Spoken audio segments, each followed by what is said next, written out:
नमस्कार, मी विशाल परदेशी. सुरुवात करूया आत्ता क्षणाच्या महत्त्वाच्या बातमीने. गेल्या 20 दिवसांपासून चर्चेत असलेलं बीड, त्या बीडच्या मस्साजोगमधील सरपंच संतोष देशमुख हत्येप्रकरणी आज मोठी घडामोड घडली आहे.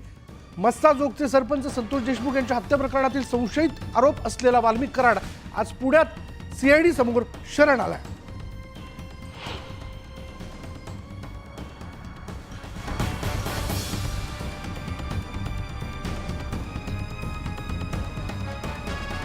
मस्साजोगचे सरपंच संतोष देशमुख हत्या प्रकरणात वाल्मिक कराड 3 आठवड्यांपासून फरार होता आणि या प्रकरणात आतापर्यंत 4 आरोपींना अटक करण्यात आलेली आहे.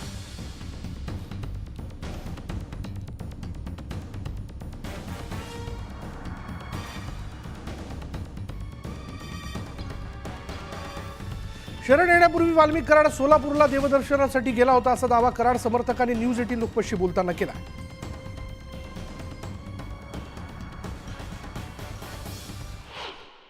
हे त्यांच्यासोबत गाडीत बसून आलेत. तुमचं नाव काय, तुम्ही कुठून सोबत आले त्यांच्या, आणि कधीपासून हे ठरलं होतं सरेंडर होणार आहे? माझं नाव शरद मुंडे, हां, मी नगरसेवक आहे. हां, आणि ज्या वाल्मिक अण्णा कराडांवर हे आरोप केले जातात हां, ते तोतांड खोटे आहेत. हां. नाही नाही, पण तुम्ही रात्री कुठे होते? त्यांच्या बरोबर आले तुम्ही? बीडची गाडी आहे, तुम्ही पण बरोबर होते का गाडीत? हां, तुम्ही कुठून आले बरोबर? आम्ही आता देवावरून आलो. कुठल्या देवाला गेले होते? ह्याला आपल्या ते कोणतं श्री स्वामी समर्थ कोणतं, अक्कलकोटला. अक्कलकोट. रात्री तुम्ही अक्कलकोटवर हो, आले का? अक्कलकोट. मग 8 दिवस कुठे होते? 8 दिवस कुठं ते होते मला माहित मग तुम्हाला कधी भेटले? मंदिरात भेटले मला. हां, कुठल्या मंदिरात? अक्कलकोट. अक्कलकोटच्या मंदिरात. तुम्ही कधीपासून मुंडे साहेब बरोबर आहे त्यांच्या? नगरसेवक आहे तुम्ही? हां? परवा दिवशीपासून. परवापासून. हो. परवा कुठे होते ते? परवा इथंच होते. कुठे? इथंच होते ना पुण्यात. परवा पुण्यात होते. हो. आणि मग ते अहो, गुन्ह्याबद्दल बोला ना. हा? गुन्ह्याबद्दल बोला ना. पुन्हा तोच खंडणीचा शोधतायत पोलिसांना, काय हजर का नाही झाले? काय स्वतः ते खरं खरं तथ्य बघा ना. काय? तथ्य बघा ना हो, गुन्ह्याचं पण मग तथ्य त्याचा बघा. तपास करायला त्यांनी हजर नको का व्हायला? हो, हजरच झालेत ना. आपण मग 10 दिवस का नाही झाले तेच विचारतो आम्ही. स्वतःहूनच हजर हो, झालेत ना. बरोबर आहे, पण ते 10 दिवस का नाही आले तेच तर विचारतात. सगळे लोक आरडाओरडा करतात ना, खोट्या- यांना एवढं कळत साहेब- खरंय खोटंय म्हणजे साहेब- हजर का नाही आले? साहेब, कोर्टा गुन्ह्यामध्ये कुणी पण घेतो, बर. हे भेणारच ना. हां? खोट्या गुन्ह्यामध्ये कोणी पण भेटतो ना. कसं काय घाबरणार तुम्ही? बरं, 2-3 दिवस कुठं फिरले? थांबा की 2 मिनिटं बोल. कुठं कुठं होते 2-3 दिवस? 2 दिवस कुठं होते तुम्ही? 2 दिवस, हा? 2-3 दिवस कुठं होते तुम्ही? कुठं होते म्हणजे? अहो, म्हणजे बरोबर कुठं फिरत होते? पुण्यातच होते. आणि काय करत होते? बरोबर नव्हते. हे वाल्मिक कराड यांच्या गाडीमध्ये ते आले. 3 दिवसापासून वाल्मिक कराड यांच्या सोबत ते राहत होते आणि त्यांचं म्हणणं आहे काल रात्री अक्कलकोटला दर्शन घेऊन वाल्मिक कराड आले. आता त्यात तथ्य किती आहे हे माहिती नाही, मात्र प्रत्यक्षात काही कार्यकर्ते जे आहेत हे कार्यकर्ते इथं आले आणि ते वाल्मिक कराडांच्या गाडीत होते. आपण सगळ्यात पहिल्यांदा वाल्मिक कराडांची गाडी जेव्हा आतमध्ये आली तेव्हा आपण लाईव्ह केलं श्वेता, आणि त्यांना हे सगळे प्रश्न विचारलेले होते. 2 दिवस तुम्ही कुठे होतात किंवा काय? त्यांनी थेट हात जोडले वाल्मिक कराडांनी, आणि ते या सगळ्या प्रकारामध्ये काहीही बोल. तर राष्ट्रवादी काँग्रेस शरद पवार गटाचे आमदार संदीप क्षीरसागर देवेंद्र फडणवीस यांच्या भेटीला गेले होते. सह्याद्री अतिथीगृहावर ते भेटीकरता दाखल झाले.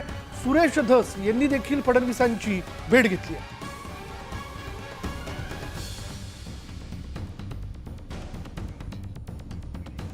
तर न्यूज 18 लोकमतच्या बातमीवर अखेर शिक्कामोर्तब झालंय. कराड 24 तासात शरण येणार असल्याची बातमी न्यूज 18 लोकमतनं दिली होती. कराड पुण्यात असल्याची बातमी न्यूज 18 लोकमतनं सांगितली होती. अखेर पुण्यातच कराडनं आत्मसमर्पण केलं. कराड यांनी पुण्यातच असल्याचं मान्य केलं.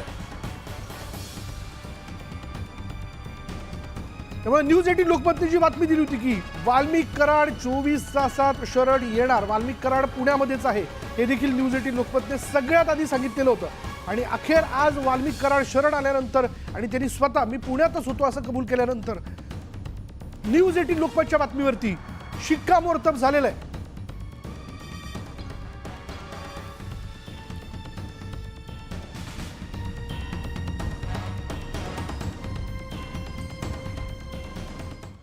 तर सरपंच संतोष देशमुख हत्या प्रकरणाला मोठी आपण बघतोय त्यातला मोठा अपडेट समोर आलेला आहे. वाल्मिक कराड पुणे CID कार्यालयात शरण आला. दरम्यान आरोपी स्वतः शरण येत असेल तर तपास यंत्रणा काय करते असा सवाल संतोष देशमुख यांच्या मुलीने विचारला. दरम्यान CDR नुसार आरोपींना अटक करून आम्हाला न्याय द्या, अशी मागणी जी देशमुखांच्या मुलीनं केली आहे. ज्यांनी वडिलांची हत्या केली त्यांना कठोर शिक्षा व्हावी. हत्येमागच्या सर्व आरोपींना अटक करा. वडिलांच्या हत्येला 22 दिवस होऊन गेले तरी आरोपींना पकडण्यात आलेलं नाही, त्यामुळे आम्हाला न्याय कधी मिळणार असा सवाल देशमुखांच्या मुलीनं विचारला.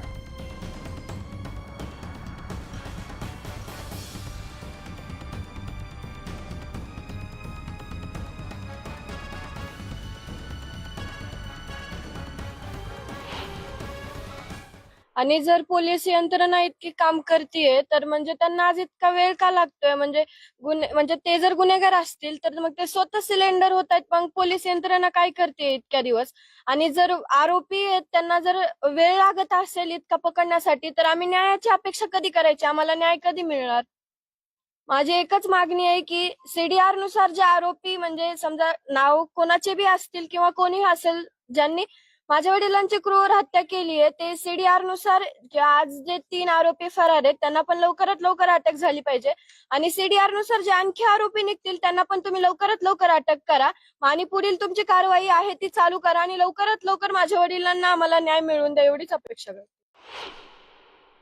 आता आम्हाला तर एवढंच वाटतंय की ज्यांनी माझ्या वडिलांची हत्या केली त्यांना म्हणजे माझ्या वडिलांना न्याय मिळण्यासाठी आमची एक मागणी आहे. आम्ही तर आमच्या वडिलांना आणू शकत नाहीये वापस, पण एक त्यांचं बलिदान हे न व्यर्थ जाता जे आरोपी आहेत त्यांनाही कठोरात कठोर शिक्षा झालीच पाहिजे असं आम्हाला वाटतं.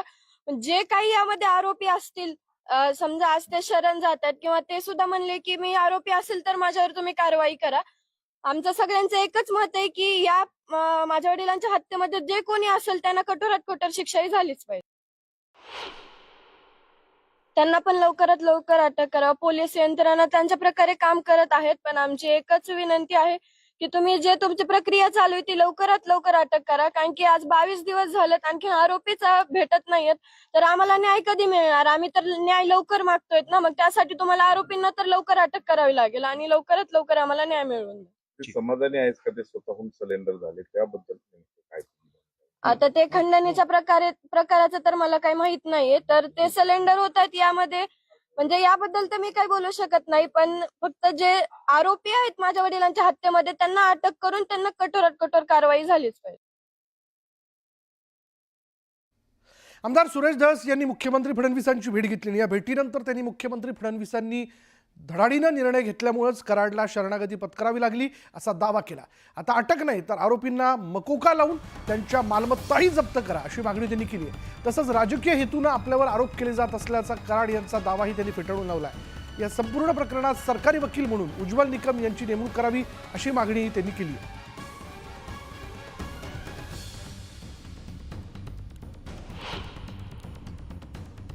सुरेश धस आज यांनी देवेंद्र फडणवीस यांची भेट घेतली आणि हे प्रकरण त्यांनी लावून धरलेलं होतं. आपण बघितलं ही भेट घेतल्यानंतर माध्यमांशी बोलताना त्यांनी असं म्हटलं की फडणवीसांनी धडाडीनं निर्णय घेतल्यामुळेच कराडला शरणागती पत्करावी लागली.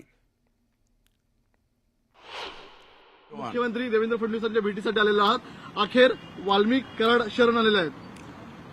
या राज्याचे मुख्यमंत्री देवेंद्रजी फडणवीस साहेब यांनी सभागृहामध्ये सभागृहाच्या बाहेर आणि ॲज अ प्रशासक म्हणून जे दमदार भूमिका घेतली त्याच्यामुळं त्यांच्यावरती ही पाळी आलेली आहे. त्याबद्दल मुख्यमंत्र्यांचं जाहीर आभार मानण्यासाठी मी इथं आलतो. साहेबांचे आभार मानले फक्त आणि मी चाललेलो. साहेबांचे तुम्ही आभार मानले, मात्र बीडमध्ये जी राखी चोरी आहे, वाळू चोरी आहे, या संदर्भातला नायनाट व्हावा, गुन्हेगारी हुकुमशाही संपावी, तर पालकमंत्री पदाचा महत्वाचा मुद्दा आहे. अद्याप पालकमंत्रीपद वाटप करण्यात आलेलं नाहीये. हे पालकत्व बीडचं कोणी घ्यावं? आदरणीय देवेंद्र फडणवीस साहेब यांनी घ्यावं. हे वाळू राख, वाळूपेक्षा राख माफिया फार डेंजर आहे, खूप मोठ्या प्रमाणात. यांच्या सातबाऱ्यावर बोजे टाकले ना तर बोजे असे टाकावे लागतील 500 कोटी, कुणाच्या याच्यावर 900 कोटी, एखाद्याच्या याच्यावर 1000 कोटी, हजारो कोटीची राख ही त्या ठिकाणी चोरी गेलेली आहे. आणि हे जे कोणी उठतंय कोणी पिस्तोल घेऊन हिंडतंय हे सगळं नायनाट करायचं असेल तर पालकमंत्रीपद हे देवेंद्रजींनी स्वीकारावं अशी आमची विनंती. वाल्मिक कराड शरण होत असताना स्वतः त्या ठिकाणी पोलिसांच्याकडे जात असताना त्यांनी एक व्हिडिओ जारी केला आणि यामध्ये त्यांनी स्पष्ट केलं की माझ्यावरती जी कारवाई सुरू आहे ही राजकीय सूड भावनेने कारवाई सुरू आहे. हे पहा, राजकीय साड भाने काय कशाचे सोडबद्धी, तुम्हाला विरोधच नव्हता कोणी, तुम्ही हे उद्योग का केला? त्या लेकराला मारायचे आदेश का दिले?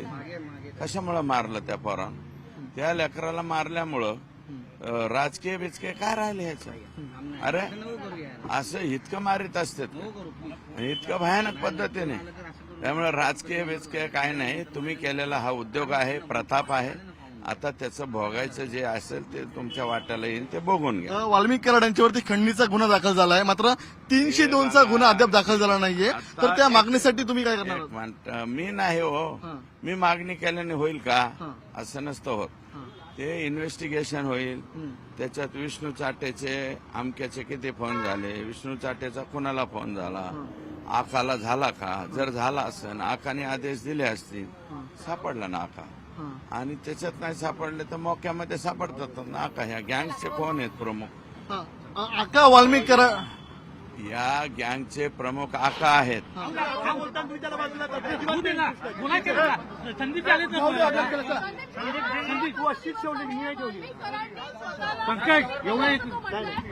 बरोबर नाही काय?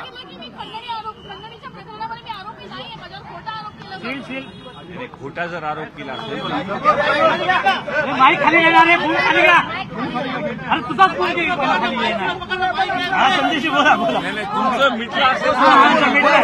काय सगळ्यात महत्वाची गोष्ट म्हणजे तुम्ही जर ह्याच्यामध्ये दोषी नसताल तर मग पहिल्या दिवशीपासून तुम्ही कशामुळे फरार झाले होते, हा माझा विषय.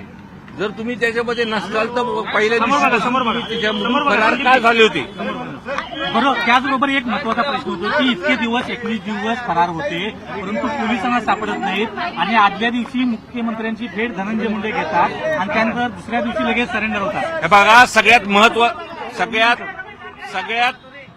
महत्वाचा विषय ह्याच्यामध्ये हा आहे. जोपर्यंत हा गंभीर विषय महाराष्ट्राच्या समोर जेव्हा आला, जेव्हा पहिल्यांदा मी हे जे कुणी गुन्हेगार आहेत ह्यांची नावं घेऊन, मास्टर माइंडची नावं घेऊन मी जे सर्वांसमोर बोललो, सर्व आमदार आमच्या जिल्ह्यातले सर्व पक्षाचे सभागृहामध्ये हे सर्वांनी विषय